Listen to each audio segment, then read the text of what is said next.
welcome back to my channel. Today I'm gonna show you guys how to install the stove knob covers. So these ones are the clear ones and they are by Safety First. I will link them down below in the description if you guys are interested in purchasing them, but I highly recommend them to you guys for your kids and your babies because those kids will definitely go ahead and turn these and anything can happen in your house. So you always want to be safe and you want to protect your children. So guys, before we head on with this video, if you are new here, welcome, and if you have not subscribed to my channel, make sure to do that right now before we keep going. Alright guys, so let's get to it. So the first time I purchased them, I was like, this is not gonna fit on my stove. Like, how do I do this? I had to do some research and I finally found out how to do it and it was super easy. But I wanted to do this video to show you guys how to do it. So I hope this is easy for you guys as well, but let's get to it. So the first thing that you want to do is open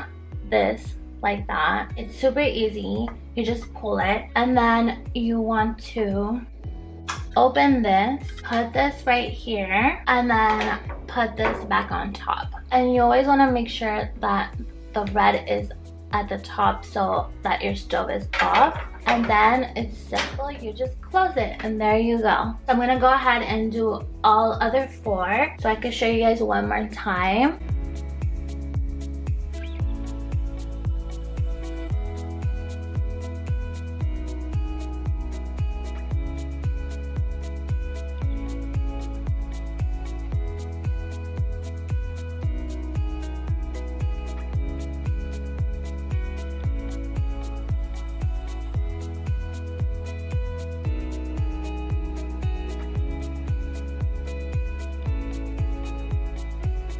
And voila! So as you guys can see, it was super easy. It took me literally 30 seconds. So everyone can do this. It's so easy, so don't worry you guys. And that's it. I just wanted to do a quick video to show you guys because I feel like this is something that's very necessary for everyone, for every parent. Alright guys, so that's it for today's video. I hope you guys liked it, and if you did, don't forget to like, share, comment down below, and guys, don't forget to subscribe to my channel. Alright guys, have a good day. Bye!